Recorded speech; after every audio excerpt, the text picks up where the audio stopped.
국가원로회 서신 169호 분노의 복덕방. 김주임은 1950년 생이다. 전남 함평이 고향이다. 학달이 고등학교를 졸업하고 군에 입대하여 철책선을 지키다 제대 한 달을 앞두고 김신조 일당의 무장간첩 사건이 발생하여 6개월을 더 복무했다. 억울하기 짝이 없었지만 지 운명이라 생각했다. 교도관 시험에 합격해 본격적인 인생이 시작되었다. 삶의 어두운 그늘이 고스란히 탑재된 교도소 생활은 말만 교도관이지 수형자와 동일한 공간에서 수형자와 거의 똑같은 생활을 하니 감옥 생활이나 진배 없었다. 형이 끝나고 밖에 나가면 강남의 유명한 호텔 일식당에서 식사를 하자는 제안은 물론 심지어는 집을 사준다는 수형자들도 있었다. 한가한 어느 오후 퇴직하고 헤아려 보니 집 몇 채는 될 것 같았단다. 그들이 원하는 건 좁은 공간에서 빠져나와 교도관의 감시방에 있는 난로라도 쬐면서 차 한 잔이라도 얻어 마시고 과거의 무용담을 하며 시간 때우는 일이었다. 사회 유명인사라는 정치인에서부터 장차관을 비롯 조직폭력배에 이르기까지 내노라 하는 사람들이 그의 배려를 절실하게 필요로 하였다. 그들은 나가면 다시는 들어오지 않을 것이었다. 그런데 신문에 난 지 며칠도 안 되어 김주임은 또 들어오는 사람들과 마주치게 되었다. 대부분의 그들은 개면쩍어 했다. 그리고 이번에 나가면 꼭 약속을 지키겠다고 했다. 초짜일 때는 내심 저 유명한 사람과 밥을 먹고 있으면 꽤 괜찮을 것 같다는 생각도 안 해본 건 아니었다.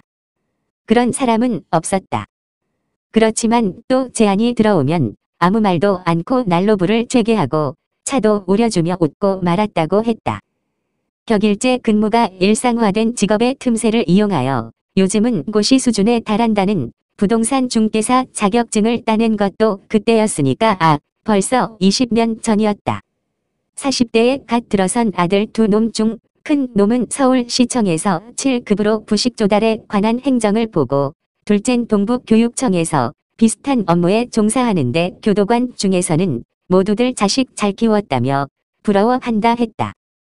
특히 교도소장을 하고 퇴직한 누구누구보다 자기가 더 잘 되었다며 행복해 하던 그였다. 고덕동의 40평짜리 아파트는 16억이나 나가고 직장이 있는 강남에는 20억짜리 34평짜리 아파트가 있다고 했다. 모두 다 복덕방 수입으로 마련한 것이었다. 나중에 공무원하는 아들 둘에게 물려줄 계획이었다. 그랬던 그가 문재인 정부 때문에 산통이 깨져버렸다며 분노에 치를 떨었다. 팔려고 하면 양도소득세를 60몇 %나 내게 되니 오장육부가 뒤틀리고 그대로 가지고 있자니 보유세 폭탄으로 모아둔 게 박살나게 생겼다면서 거래가 거의 중단되어 월 70만 원 수입밖에 안 되는 요즘엔 생활비는 고사하고 월세도 너무 빠듯해 지난 달에도 100만 원 아까지 난 것을 아내가 내주었다며 핸드폰에 죄를 묻느라 열을 올렸다. 거기다가 은행 대출 3억 5천만 원을 갚으라고 하는 날이면 아파트 한 채는 고스란히 날아가 버리게 된다며 특히 박주민 같은 놈은 죽일 놈이라 했다. 김현미 같은 것은 주무장관을 했지만 초등학교 1학년 수준밖에 안 되니 임대차 보호법이 부동산 경제실책의 주범인지 알리 만무하고 14억이나 현금 가지고 있으면서 임대료 장난친 김상조도 물러났다고 살려두면 안 된다고 했다. 복덕방쟁이인 우리 눈에도 빤히 보이는 임대차 보호법의 실시 파장을 그 놈들이 모를 리 없다면서 교도관 할 때 그놈들과 비슷한 놈들 말이 생각나 앞뒤를 맞춰보니 저놈들이 혹시 무시무시한 생각을 하고 있는 건 아닌지 간이 떨려서 전화를 걸게 되었다는 거다. 그러면서 하는 말이 이재명은 그 원인을 상당히 잘 진단하고 있는 것으로 보았다. 임대차 보호법의 적용을 받는 주택 규모는 약 150만 호로 분당의 3배쯤 된다고 한다. 그걸 임대차 보호법에서 풀어버리면 주택 경기가 다시 활성화될 것이란 이야기다.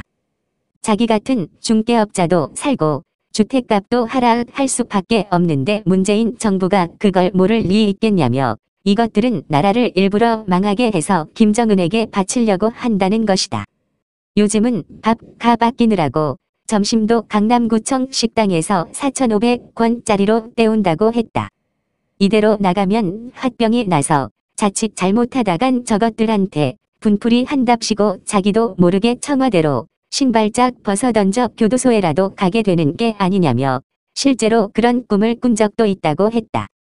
제일 먼저 죽여야 할 놈이 누구인 줄 아느냐며 손가락을 세는 걸 보여주고 싶다면서 그 중에서도 박주민이 엄지손가락을 제일 먼저 구부리게 한다고 말한다. 군인들이 일어나야 하는데 즉은들 어쩔 도리가 있겠냐는 소리가 핸드폰 저쪽에서 잡음과 섞이더니 짧은 멘트와 함께 전화가 끊겼다. 아, 형님, 손님이 왔나 보네요. 임대차 집이라도 구하려고 찾아온 손님이었으면 좋겠다. 2021년 4월 1일 만우절에 실화가 어디 이것뿐이겠습니까? 이호근 방송